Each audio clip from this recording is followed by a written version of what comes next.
नमस्कार मित्रों, जय हिंद, वंदे मातरम। मैं हूं चंद्रवर्धन और पीसीएस एडुकेयर में आपका हार्दिक अभिनंदन है।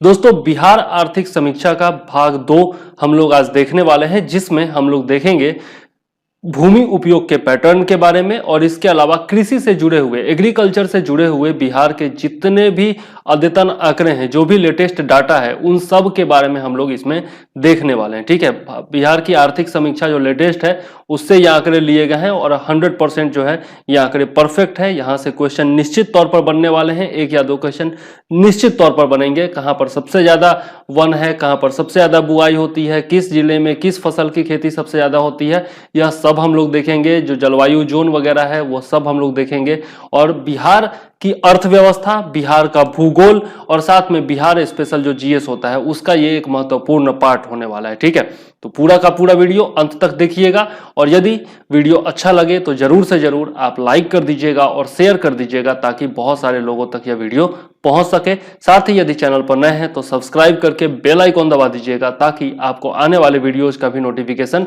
टाइम पर मिलता रहे, क्योंकि इसके बाद हम लोग उद्योग क्षेत्र के बारे में देखेंगे, मानव संसाधन के बारे में देखेंगे, अन्य भी जो आपके अर्थव्यवस्था से रिलेटेड चैप्टर है, जो आर्थिक समीक्षा या फिर सर्वेक्षण से रिलेटेड चैप्टर है, उनके बारे में भी हम लोग देखने वाले हैं। इसके बाद बजट आएगा, जनगणना आएगा, वन सर्वेक्षण रिपोर्ट आएगा, बहुत सारे वीडियोज आने वाले हैं और सभी बेहतरीन वीडियोज होंगे और सबसे आपका क्वेश्चन बनने वाला है। ठीक है, तो चलिए शुरू करते हैं आज का अपना वीडियो।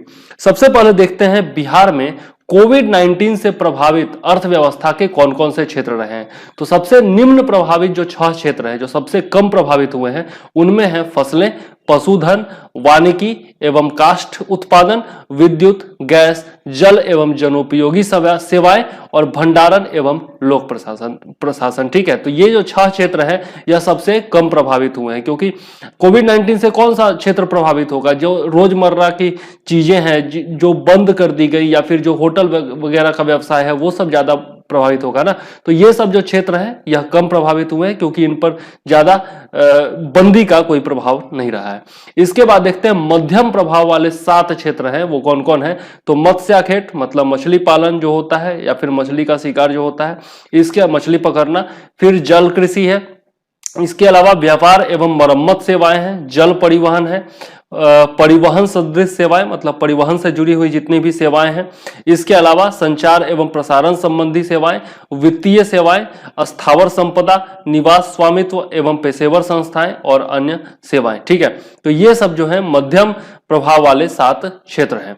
इसके अलावा सबसे अधिकतम प्रभावित 7 क्षेत्र जो हैं वो सबसे ज्यादा इंपॉर्टेंट है और वो आपको देखना जरूरी है। तो खनन एवं उत्खनन का काम जो है, आपका माइनिंग से रिलेटेड काम जो है वो बिल्कुल बंद था। इसके अलावा विनिर्माण कंस्ट्रक्शन से रिलेटेड काम बिल्कुल ही बंद था, आप लोगों ने देखा होगा लॉकडाउन के दौरान। इसके अलावा निर्माण क्षेत्र से जुड़ा हुआ काम, होटल एवं जलपान गृह, ये तो बिल्कुल ही बंद था। रेस्टोरेंट, होटल्स वगैरह जितने भी थे वो सब लॉकडाउन के दौरान बंद थे। फिर रेलवे हो गया, रेलवे भी आप देखते होंगे कि बंद था कोविड-19 के टाइम में। और फिर पथ परिवहन, जो रोड पर गाड़ियां चलती थी वो सब भी बिल्कुल बंद था और एरोप्लेन से भी सेवाएं जो थी वो पूरी तरह से बंद थी। तो ये जो 7 क्षेत्र हैं ये सर्वाधिक प्रभावित हुए थे लॉकडाउन में, यानी कि कोविड-19 से प्रभावित सर्वाधिक प्रभावित क्षेत्र ये 7 हैं। ठीक है, अब चलते हैं और हम लोग देख लेते हैं बिहार में भूमि उपयोग का पैटर्न। जितनी भी बिहार का क्षेत्रफल है, जितनी भी भूमि है, उसका उपयोग किस प्रकार से किया जाता है। तो फसलों के लिए जो है वो 56% जमीन का उपयोग किया जाता है, मतलब 56% जमीन पर फसलें उगाई जाती हैं। अब इसमें जो है आपका शुद्ध बुआई का क्षेत्र, मतलब जितने क्षेत्र में बुआई की जाती है फसलों की, वो कितना क्षेत्र है? तो वो है 51.67 लाख हेक्टेयर। ठीक है, जिसमें आपका 55.2%, ये कुल क्षेत्रफल का 55.2% है। ठीक है, इसके बाद देखते हैं सकल शस्य क्षेत्र। ठीक है, जहां पर सिंचाई की जाती है। ठीक है, तो यह जो है आपका 74.06 लाख हेक्टेयर है। ठीक है, और इसमें जो है आपका 144% फसल सघनता है। ठीक है, तो फसल सघनता जो है वो 144% है, यह याद जरूर रखिएगा। ठीक है, और 56% जमीन का उपयोग किया जाता है, यह भी महत्वपूर्ण आंकड़ा है। शुद्ध बुआई का क्षेत्र जो है वो क्षेत्रफल याद रखिए चाहे नहीं रखिए, ये परसेंटेज जरूर याद रखिएगा। इसके बाद विविध पेड़ों और बगानों वाला क्षेत्र जो है वो 2.4 लाख हेक्टेयर है और 2.7% है। ठीक है। अस्थाई चारागाह, चारागाह मतलब जिसमें फसल वगैरह की चराई होती है, वो है आपका 0.2%, 14.98 लाख हेक्टेयर। अब ये जो है बहुत ज्यादा इंपॉर्टेंट आंकड़ा है वन क्षेत्र। वन क्षेत्र जो है आपका 6.22 लाख हेक्टेयर है और यह जो है कुल भौगोलिक क्षेत्र का 6.6% है। और यह सबसे इंपॉर्टेंट आंकड़ा है, ये आंकड़ा तो बिल्कुल नहीं भूलिएगा, क्वेश्चन पहले भी पूछा जा चुका है। ठीक है। इसके बाद जल संसाधनों वाला क्षेत्र जो है वह 3.8% है, 3.52 लाख हेक्टेयर। ठीक है। इसके बाद देखिए भौगोलिक क्षेत्रफल जो है वो आपका 9359.57 हेक्टेयर लाख हेक्टेयर है टोटल बिहार का। ठीक।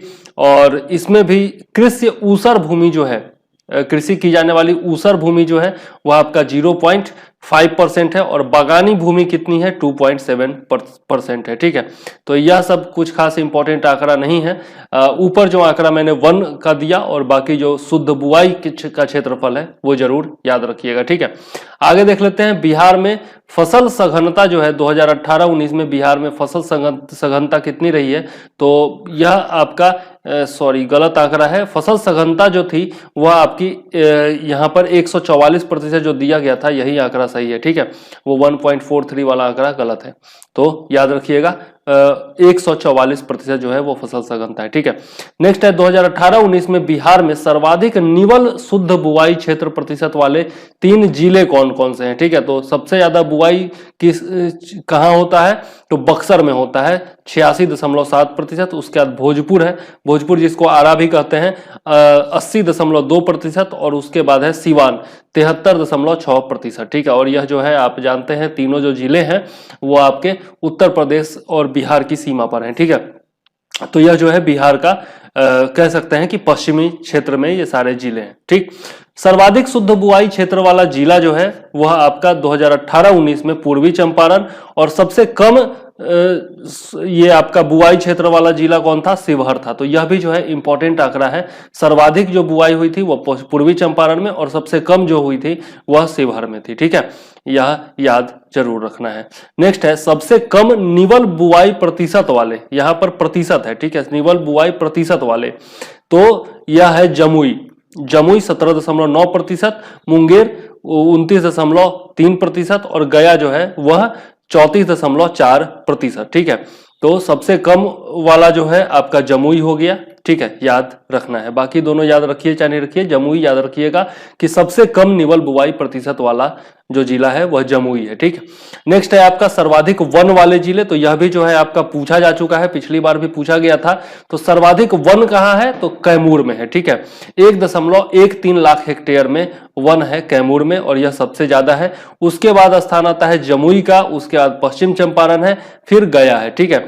तो और इन चारों को संयुक्त रूप से मिला दे तो बिहार का 60.4% वन क्षेत्र का हिस्सा केवल इन्हीं 4 जिलों में है, बाकी में 40% है।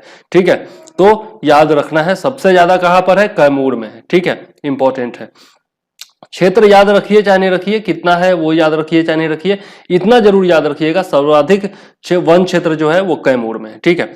आगे देख लेते हैं कुल अकृषि भूमि, जहां पर खेती नहीं होती है वह वैसी भूमि जो है वो सर्वाधिक कहां है, गया में है और सबसे कम कहां है, तो शेखपुरा में है। गया में बहुत पहाड़ी इलाका है तो वहां पर खेती बहुत कम होती है और सब ये आपका इसमें जो है अकृषि भूमि में देखें तो सबसे कम जो है वो शेखपुरा में। ठीक है। आगे देख लेते हैं फसल सघनता कहां पर सर्वाधिक है, फसल सघनता जो है वो सर्वाधिक है आपकी शिवहर में। फसल सघनता कहने का क्या मतलब है कि जितना क्षेत्र है उसमें सबसे ज्यादा क्षेत्र में जहां पर खेती होती है। ठीक है। तो फसल सघनता जो है वो आपका शिवहर में सबसे ज्यादा है। ठीक है। प्रति किलोमीटर एरिया, प्रति स्क्वायर किलोमीटर में जितना फसल की खेती होती है उसके बारे में यहाँ पर फसल सघनता कहा जा रहा है। तो सर्वाधिक है शिवहर में और न्यूनतम जो है वो पूर्णिया और नवादा में है। ठीक है। तो याद रखिएगा। आगे देख लेते हैं बिहार में कृषि जोत के बारे में, तो कार्यशील जोतों की कुल संख्या, मतलब जहां पर लगातार खेती होती है वैसी जो संख्या है वह 16,413 है। अब हो गई है, जो कि 2010-11 में 16,191 था। ठीक है, और इसमें जो है 1.4% की वृद्धि हुई है। तो यह जो है परसेंटेज वृद्धि जो है वो जरूर याद रखिएगा, ये आंकड़े याद रखना जरूरी नहीं है। 2015-16 में बिहार में कुल जोतों में 2 हेक्टेयर से छोटे आकार वाली लघु एवं सीमांत जोतों का लगभग 97% हिस्सा था। तो जितना जोत होता है बिहार में, उसमें सर्वाधिक हिस्सा जो है 97% हिस्सा वो था आपका लघु एवं सीमांत जोत का। ठीक है, और लघु और सीमांत जोत का जो परिभाषा है वो है 2 हेक्टेयर से छोटे आकार की जो जमीन होती है उसको लघु एवं सीमांत जोत कहा जाता है। ठीक है, इसके अंतर्गत कार्यकारी जोत जो था वह कुल क्षेत्रफल का 76% हिस्सा था। मतलब 97% हिस्सा पर जो है आपका लघु एवं सीमांत जोत की खेती की जाती है, और उसमें से भी 76% हिस्सा जो है यह जो है कुल क्षेत्रफल का 76% हिस्सा है जो कार्यकारी जोत है वो। आगे देख लेते हैं, बिहार में 3% परिवारों के पास 3% परिवारों के पास अर्ध मध्यम जोत है। ठीक है, तो यहां पर देख सकते हैं 97% हिस्सा तो जो आपका 2 हेक्टेयर से कम वालों का हो गया, लघु एवं सीमांत का हो गया, और 3% जो है परिवार उनके पास अर्ध मध्यम जोत है।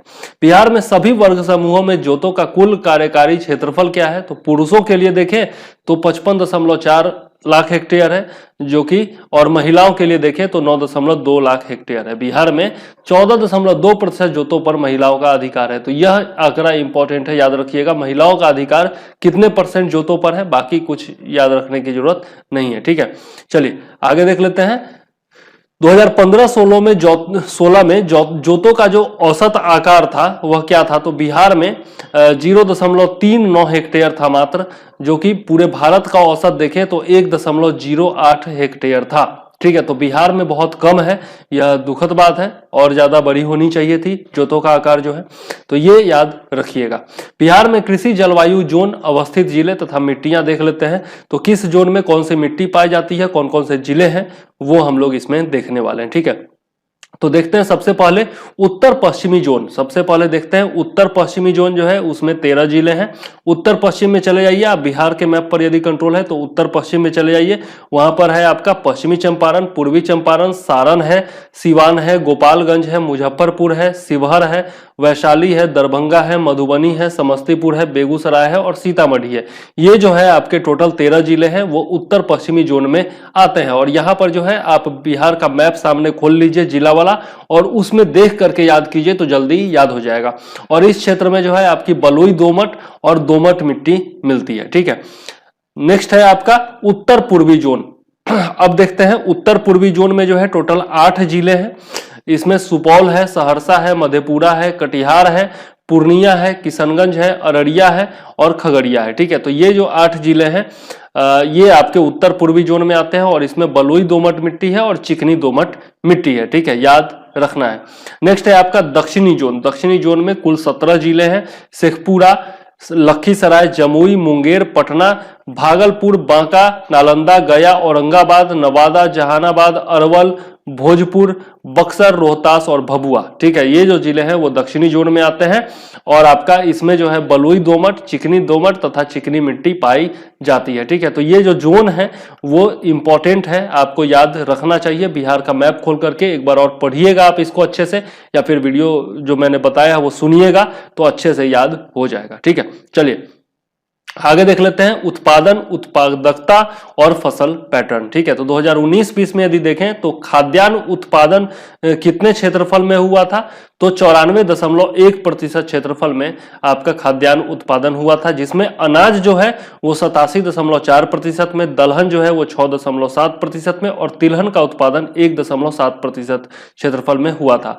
रेशेदार फसलों को देखें तो 0.9% क्षेत्र में, और ईख की खेती जो है वह आपकी 3.3% क्षेत्रफल पर हुई थी। ठीक है, तो यह जो है इंपॉर्टेंट आंकड़ा है। ठीक है, 2019-20 में ही देखें तो खाद्यान्न का कुल उत्पादन कितना हुआ था? तो 16,379.88 हजार टन हुआ था। यह इंपॉर्टेंट आंकड़ा है, याद रखिएगा।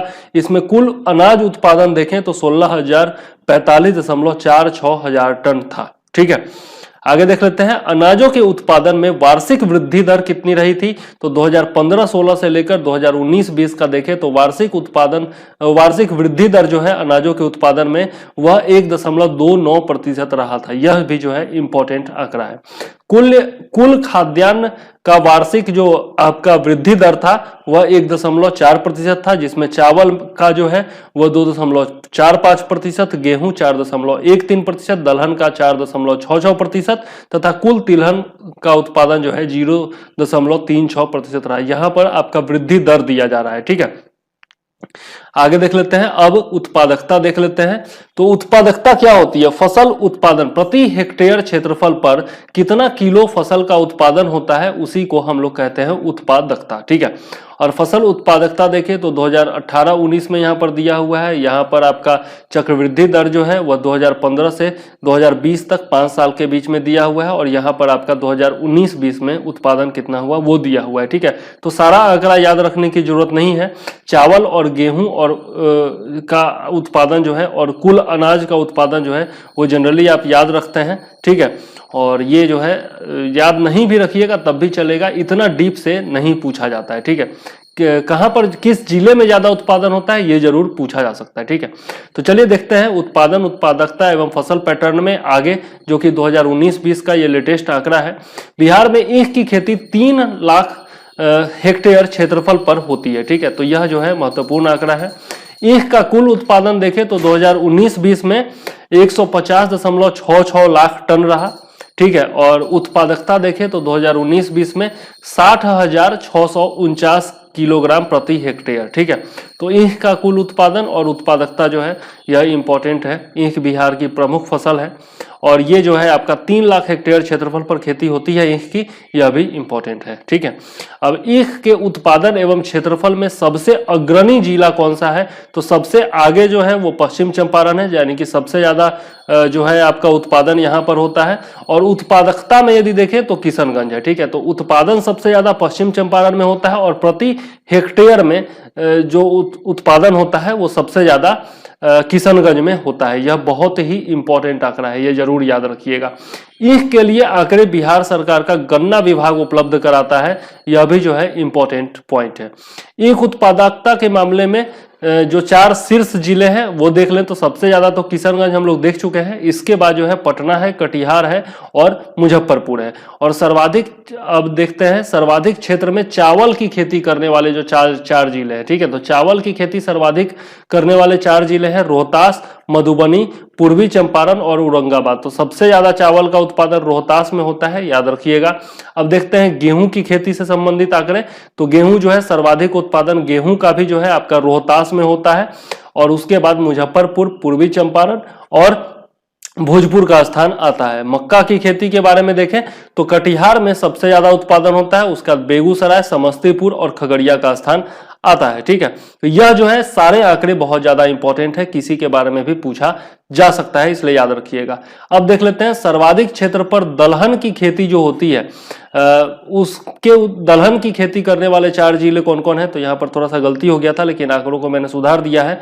ये पटना सबसे ज्यादा दलहन की खेती, उसके बाद औरंगाबाद, फिर सुपौल है, फिर मुजफ्फरपुर है। ठीक है, और सर्वाधिक ईख उत्पादन करने वाले 4 जिले जो है वो है पश्चिम चंपारण, फिर है पूर्वी चंपारण, गोपालगंज और उसके बाद है मुजफ्फरपुर। तो ये जो आंकड़े हैं, ये जो फसलों से संबंधित आंकड़े हैं और कौन कौन सा जिला में सबसे ज्यादा उत्पादन होता है, यह बहुत इंपॉर्टेंट आंकड़ा है, याद जरूर रखना है। ठीक है, यहां पर एक बार और नजर डाल देते हैं हम लोग उत्पादन और उत्पादकता के बारे में। यदि हम लोग देखें तो उत्पादन जो है 1000 टन दिया हुआ है। यहाँ पर शिवहर हो गया, सबसे जो कम उत्पादन होता है वो आपका शिवहर हो गया, खगड़िया हो गया और बेगूसराय हो गया। तो बेगूसराय में सबसे कम उत्पादन होता है, ठीक है, चावल का। और सबसे उच्च उत्पादन जो होता है वह रोहतास में होता है, 924,000 टन। उत्पादकता यदि देखें तो यहाँ पर रोहतास में ही सबसे ज्यादा उत्पादकता है, ठीक है, और सबसे कम उत्पादकता देखें तो ये है मधुबनी में। ठीक है, बाकी आंकड़े कुछ खास है नहीं, आप वैसे पढ़ना चाहे तो पढ़ सकते हैं, लेकिन सबसे ज्यादा और सबसे कम वाला जो है वही याद रखिएगा। गेहूं का यदि देखें तो सबसे कम जो आपका उत्पादन होता है वो होता है आपका कहां पर? पूर्णिया में सबसे कम उत्पादन होता है और सबसे ज्यादा उत्पादन आपका रोहतास में होता है। ठीक है, उत्पादकता यदि देखें तो सबसे कम उत्पादकता है गया में और आपका सबसे ज्यादा जो उत्पादकता है वो है बेगूसराय में। ठीक है, इंपॉर्टेंट है, याद रखिएगा। नेक्स्ट देखते हैं मक्का का। तो उत्पादन यदि देखें मक्का का, तो सबसे कम उत्पादन जो है वो औरंगाबाद में है और सबसे ज्यादा उत्पादन जो है वो आपका कटिहार में है। उत्पादकता यदि देखें प्रति हेक्टेयर में जो उत्पादन है वो देखें तो आपका सबसे कम जो है वो आपका बक्सर में है और सबसे ज्यादा जो है वो है आपका सुपौल में। ठीक है, नेक्स्ट चलते हैं और देखते हैं दलहन। तो दलहन में यदि हम देखें तो आपका सबसे कम जो उत्पादन होता है वो होता है आपका पूर्णिया में और सबसे ज्यादा उत्पादन जो होता है वो होता है पटना में। ठीक है, उत्पादकता की बात करें तो सबसे कम उत्पादन जो होता है वो होता है आपका अररिया में और सबसे ज्यादा जो होता है वो होता है आपका पूर्वी चंपारण में। ठीक है, तो ये जो जिले हैं उत्पादन एवं उत्पादकता के हिसाब से ये जरूर याद रखना है आपको। ठीक है, चलिए आगे देख लेते हैं। सब्जी फल एवं फूल का उत्पादन यदि हम लोग देखें आगे, तो ये भी जो है 2019-20 का आंकड़ा है। बिहार में कुल सब्जी उत्पादन जो हुआ वह 160.46 लाख टन हुआ था, जिसमें आलू का हिस्सा सर्वाधिक है 77.10 लाख टन। ठीक है, वार्षिक चक्रवृद्धि दर देखें यदि उत्पादन का, तो उसमें जो है आलू का है चक्रवृद्धि दर जो वार्षिक है वो है 0.20% और प्याज का जो है वह 2.09% है। ठीक है, और ये माइनस में है। ठीक है, माइनस में है, याद रखिएगा, यानी कि उत्पादन में कमी आई है 2019-20 में। क्यों? तो कारण है आपका कोविड-19 के कारण उत्पादन कम हुआ था, इसीलिए माइनस में चल रहा है। सर्वाधिक लीची उत्पादक 4 जिले जो हैं वो लीची, शाही लीची को हाल ही में टैग भी मिला था, जियो टैग, और सबसे ज्यादा उत्पादन मुजफ्फरपुर में होता है, ये सब लोग जानते ही होंगे। उसके बाद है पूर्वी चंपारण, वैशाली और उसके बाद है सीतामढ़ी। सर्वाधिक अमरूद उत्पादक 4 जिले देखें तो सबसे ज्यादा नालंदा में होता है, नीतीश कुमार जी का जिला, उसके बाद मुजफ्फरपुर है, फिर रोहतास है, फिर पटना का स्थान आता है। सर्वाधिक आम उत्पादक 4 जिले देखें तो सबसे पहला दरभंगा का स्थान है, उसके बाद है पूर्वी चंपारण, फिर है मुजफ्फरपुर और उसके बाद है समस्तीपुर। ठीक है, तो ये जो है आपका फल एवं फलों के उत्पादन का देखें हम लोगों ने। इसके बाद देखें तो फलों में सर्वाधिक उत्पादन जो होता है वो आम का होता है। ठीक है, 1541.28 हजार टन। ठीक है, और इसके बाद जो है आपका केला है, अमरूद है और लीची है। ठीक है, तो यह जो है आपका सर्वाधिक उत्पादन आम का होता है, याद रखिएगा। 2019-20 में 322.84 हजार हेक्टेयर में क्षेत्रफल में फल का उत्पादन हुआ। ठीक है, और उत्पादन कितना रहा तो आपका 42.43 लाख टन रहा। ठीक है, या फिर इसको कह सकते हैं 4242.55 हजार हेक्टेयर। आगे देख लेते हैं फलों के उत्पादन का जो वार्षिक चक्रवृद्धि दर रहा वो रहा 0.16%। अब बिहार में फूलों की सर्वाधिक खेती किसकी होती है तो गेंदा की होती है। फलों में सर्वाधिक खेती आम की और फूलों में सर्वाधिक खेती किसकी, गेंदा की। ठीक है, और सब्जियों में सर्वाधिक खेती किसकी तो आलू की। ठीक है, 2019-20 में देखें तो 801.24 हजार हेक्टेयर क्षेत्रफल पर सब्जियों की खेती हुई। अब इसमें आलू का सर्वाधिक उत्पादन करने वाले जो 4 जिले हैं वो है पटना, नालंदा, वैशाली और पूर्वी चंपारण। ठीक है, तो सबसे ज्यादा आलू का उत्पादन पटना में होता है। प्याज का देखें तो सर्वाधिक प्याज का जो उत्पादन होता है वो नालंदा में होता है, उसका पश्चिम चंपारण, पटना और कटिहार का स्थान आता है। फूल गोभी देखें तो फूल गोभी का सर्वाधिक उत्पादन करने वाले 4 जिले हैं, पहला वैशाली हो गया, दूसरा कटिहार हो गया, तीसरा नालंदा और फिर चौथे स्थान पर समस्तीपुर है। ठीक है, अब बिहार में 2019-20 में 0.856 हजार हेक्टेयर क्षेत्र पर फूलों की खेती हुई थी तथा 7.432 हजार मीट्रिक टन फूलों का उत्पादन हुआ था। तो यह कुछ खास इंपॉर्टेंट आंकड़ा नहीं है, मुझे नहीं लगता कि पूछा जाएगा।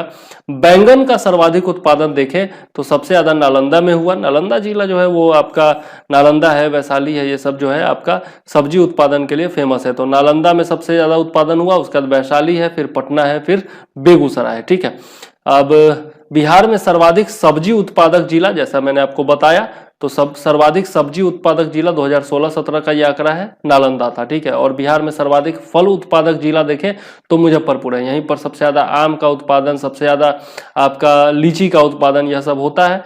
तो मुजफ्फरपुर आप देख सकते हैं, आम के उत्पादन में भी इसका स्थान है प्रथम 4 में। बिहार में सर्वाधिक केला उत्पादक जो 4 जिले हैं उसमें है कटिहार, उसके बाद है वैशाली, फिर है मुजफ्फरपुर और उसके बाद है समस्तीपुर। बेला फूल का सर्वाधिक उत्पादक जिला कौन सा है? तो गया। गया में बेला फूल का, बेला जो फूल होता है उसका सर्वाधिक उत्पादन होता है गया में। ठीक है, इंपॉर्टेंट है, याद रखिएगा। पिछले 3 वर्षों में मतलब 2017 से लेकर 2020 में सब्जियों के उत्पादन में सर्वाधिक वृद्धि किसकी हुई है?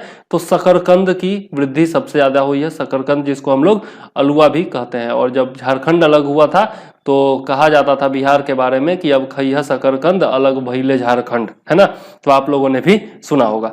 अब देख लेते हैं बीज एवं उर्वरक की खपत के बारे में। तो बीजों के गुणवत्तापूर्ण उपलब्धता के लिए मुख्यमंत्री तीव्र बीज विस्तार योजना, बीज ग्राम योजना तथा प्रमाणित बीजों के उत्पादन और खरीद पर सब्सिडी का प्रावधान किया गया है। तो ये बिहार सरकार की कुछ योजनाएं हैं बीज एवं उर्वरक से संबंधित। उर्वरकों की कुल खपत देखें तो जो 2017-18 में 33.34 लाख टन था, वह 2019-20 में 36.24 लाख टन हो गया। ठीक है, तो इसमें जो है वृद्धि हुई है।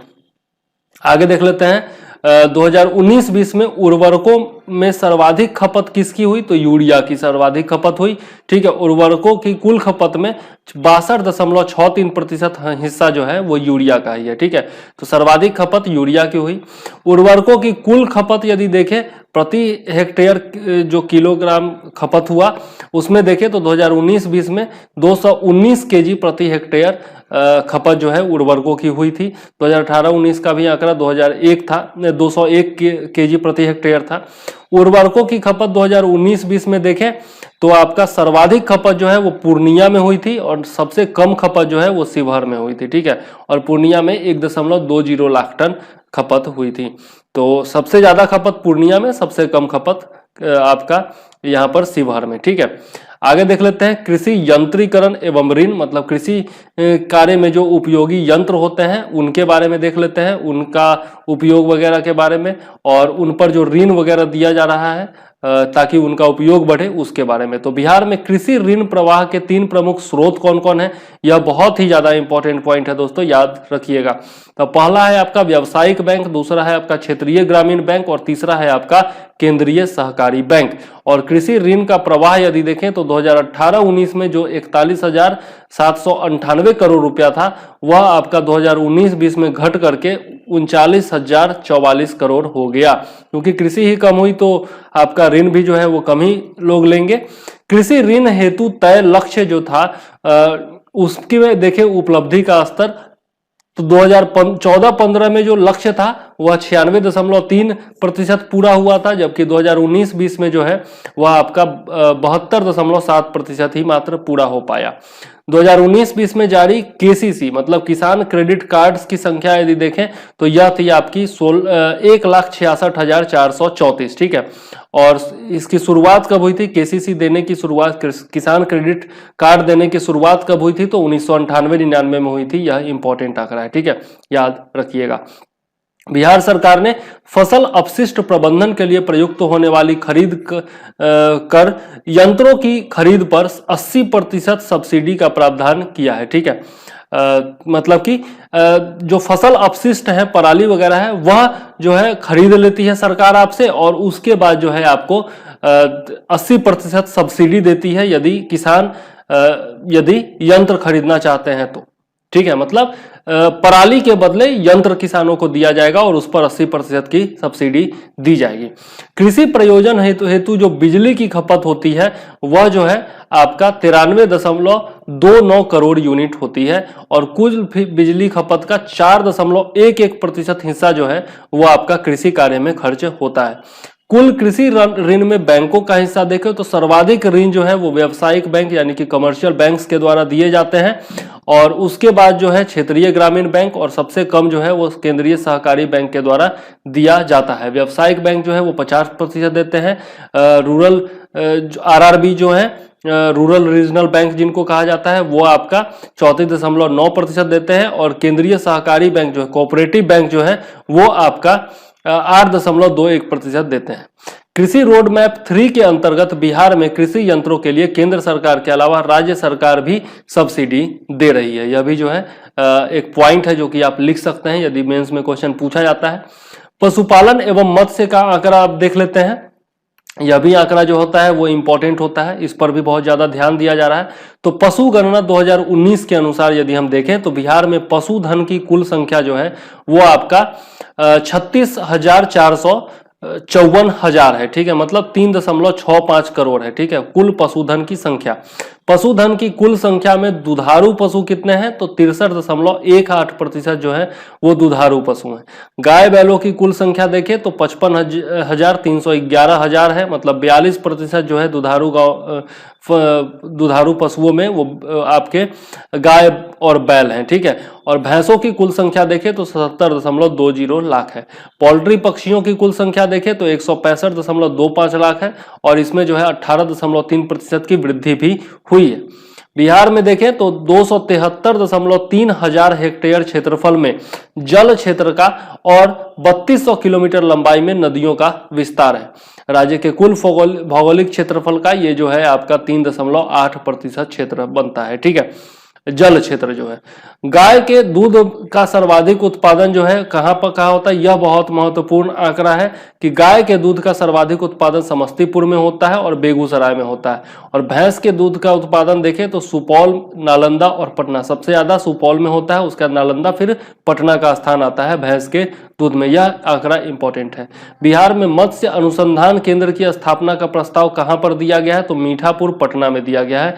यह भी जो है लेटेस्ट आपका न्यूज है और बहुत ही इंपॉर्टेंट है। ठीक है, अब देख लेते हैं यहां पर आपका उत्पादन जो है वो कुछ दिया हुआ है, पशुधन एवं मत्स्य उत्पादन। तो दूध का उत्पादन जो है वो जरूर याद रखिएगा। दूध का उत्पादन 104.83 लाख टन होता है, जो कि 6.07% है। ठीक है, अंडा देखें तो आपका 274.08 करोड़ अंडा का उत्पादन होता है, 28.06% वृद्धि इसमें हुई है। और ये जो है आपका वृद्धि का आंकड़ा है 6.07% दूध के उत्पादन में वृद्धि हुई है। चक्रवृद्धि दर, ये वार्षिक चक्रवृद्धि दर ये दिया हुआ है 2015-16 से लेकर के 2019-20 तक का। ठीक है, बाकी कुछ खास इंपॉर्टेंट नहीं है। मछली का चाहे तो याद रख सकते हैं, 6.58% की वृद्धि हुई है और 6.41 लाख टन का उत्पादन हुआ है। आगे देख लेते हैं पशुधन में योगदान। यदि हम देखें तो पशुधन का योगदान जो है 2019-20 में वो आपका स्टेट जीएसटी में ये आपका स्टेट जीएसटी में 6% है। ठीक है, और कृषिगत एसजीएसटी में आपका यहाँ पर 32% है। ठीक है, यह भी इंपॉर्टेंट आंकड़ा है, याद जरूर रखिएगा। यहाँ पर जीएसटी नहीं, जीडीपी होना चाहिए, स्टेट जीडीपी होना चाहिए। ठीक है, और यहाँ पर भी कृषिगत जीडीपी होना चाहिए, तो थोड़ा सा यहाँ पर सुधार कर लीजिएगा। पशुधन मास्टर प्लान, ठीक है, पशुधन मास्टर प्लान में देखें तो इसके अनुसार जो है पशु एवं मत्स्य संसाधन विभाग द्वारा 2018-19 से लेकर 2022-23 के लिए इसको तैयार किया गया है, जिसका नाम है पशुधन मास्टर प्लान। और इसकी अवधि जो है वो पूछा जा सकता है, तो याद जरूर रखिएगा इसकी अवधि क्या है। और बिहार में 2012 से 19 के बीच में, मतलब 8 साल में, पशुओं की संख्या जो है वो 10.67% बढ़कर 3.29 करोड़ से 3.65 करोड़ हो गई है। तो यह आंकड़ा चाहे तो याद रखिए, चाहे तो नहीं भी रख सकते हैं। पशुपालन के बारे में यदि आपसे मेंस में कोई क्वेश्चन पूछा जाता है तो वहां पर ये सब आंकड़े इस्तेमाल कर सकते हैं। कुल पशुधन में बकरे बकरियों का हिस्सा जो है वो है आपका 35.1%। अंडों की प्रति व्यक्ति उपलब्धता, ये जो है आपका 2019-20 में 25 हो जाएगी ये अंडों की उपलब्धता। ये आंकड़ा हो सकता है कि पूछ दिया जाए, सीधा साधा आंकड़ा है, याद रखिएगा। और ये जो है बहुत ही महत्वपूर्ण है कि ताजा पानी के मछलियों के उत्पादन में बिहार का स्थान जो है वो देश भर में चौथा है। ठीक है, तो यह जो है आंकड़ा इंपॉर्टेंट है। ठीक है, याद रखिएगा। फिर यह भी आंकड़ा इंपॉर्टेंट है, बिहार के 3 सर्वाधिक मछली उत्पादक जिले कौन कौन है तो सबसे पहला है मधुबनी, उसके बाद आता है पश्चिमी, ये आपका पूर्वी चंपारण, और फिर जो है दरभंगा का स्थान आता है। तो सबसे ज्यादा मछली उत्पादन कहां पर होता है, मधुबनी में होता है, याद रखिएगा।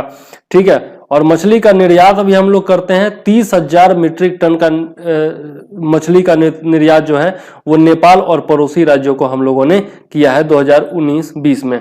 अब है सर्वाधिक दुग्ध उत्पादक, सर्वाधिक दूध उत्पादक जिले। हम लोगों ने भैंस का दूध देखा था, गाय का दूध देखा था कि कहां पर ज्यादा उत्पादन होता है, और टोटल ओवरऑल जो दूध का उत्पादन होता है वो पटना में सबसे ज्यादा होता है, उसके बाद समस्तीपुर है, फिर मुजफ्फरपुर है और उसके बाद सुपौल है। ठीक है, तो याद रखिएगा सबसे ज्यादा जो आपका दूध का उत्पादन होता है वो पटना में होता है यदि ओवरऑल देखें तो।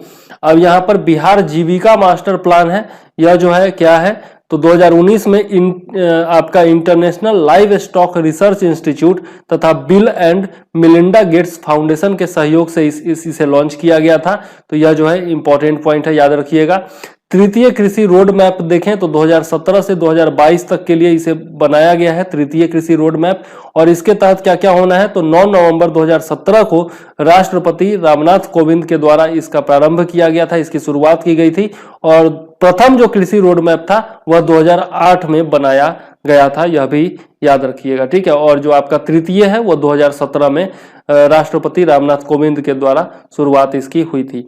उद्देश्य क्या है तृतीय कृषि रोड मैप का तो फसल, सब्जी, दलहन, तिलहन, फल, दूध, मांस, मछली तथा अंडा उत्पादन में आत्मनिर्भरता हासिल करना और साथ ही इनका निर्यात भी करना। ठीक है, और इस पर खर्च कितना किया जा रहा है, तृतीय कृषि रोड मैप पर खर्च कितना किया जा रहा है तो 1,54,636.69 करोड़ रुपया। ठीक है, 2021-22 में 324.65 लाख मीट्रिक टन खाद्यान्न उत्पादन का लक्ष्य रखा गया है। तो ये लास्ट वाला जो दोनों आंकड़ा है वो बहुत ही ज्यादा इंपॉर्टेंट है, मतलब टोटल ये जो आपके आंकड़े दिए हुए हैं ना ये सब इंपॉर्टेंट है। तृतीय कृषि रोड मैप के बारे में पूछा भी जा सकता है मेंस में भी और आपका पीटी में भी पूछा जा सकता है। तो ये था आपका कृषि से संबंधित आंकड़ा। ठीक है, इसके बाद हम लोग उद्योग से संबंधित आंकड़ा भी पढ़ेंगे और उसके बाद बाकी जो चैप्टर्स है उन सब के बारे में देखेंगे। इससे आपका बिहार का जो अर्थव्यवस्था का सेक्शन होता है, जो इकोनॉमिक्स का सेक्शन होता है वो कंप्लीट हो जाएगा, और साथ ही में जो आपका भूगोल में एक आर्थिक भूगोल का सेक्शन होता है वो भी आपका इससे कंप्लीट हो जाएगा। ठीक है, तो बहुत ज्यादा इंपॉर्टेंट ये वीडियोज होने वाले हैं, पूरा वीडियो देखा कीजिए। और हर अल्टरनेट डे पर एक वीडियो जो है वो आपका बजट का, आर्थिक सर्वेक्षण का और जनगणना इत्यादि का आता रहेगा। और साथ में हमारा जो 120 प्लस वाला कार्यक्रम है, मिशन 120 प्लस बीपीएससी के लिए, वो तो चल ही रहा है, जिसमें हम लोग पहले एक बार वीडियो देख चुके हैं विटामिन के बारे में, उसके बाद हम लोगों ने कांग्रेस के अधिवेशनों के बारे में देखा, और कल जो है हम लोग गांधी युग के बारे में देखेंगे। गांधी जी के बारे में व्यक्तिगत जितनी भी उन व्यक्तिगत जो भी जानकारी है वो सब आपको मिल जाएगा, और गांधी जी जितना आंदोलन चलाए थे उन सब के बारे में भी आपको पूरी जानकारी मिल जाएगी। तो बहुत ही इंपॉर्टेंट वीडियो कल भी आपके लिए आने वाला है, उससे जरूर जुड़िए और देखते रहिए हमारा वीडियो। ठीक है, और यदि आप चाहते हैं कि नोटिफिकेशन आपको बराबर मिलता रहे तो जरूर से जरूर चैनल को सब्सक्राइब कर लीजिए और बेल आइकॉन दबा दीजिए। साथ ही यदि वीडियो अच्छा लगा हो और लगा हो कि मैंने मेहनत करके कुछ जरूरी चीजें आपको बताई हैं, कुछ महत्वपूर्ण आंकड़े आपको बताए हैं, तो जरूर से जरूर वीडियो को लाइक कर दीजिएगा और शेयर कर दीजिएगा अपने दोस्तों के साथ, ताकि वो भी लाभान्वित हो सके। ठीक है, तो चलिए इसी के साथ अब मुझे दीजिए इजाजत। जय हिंद, वंदे मातरम।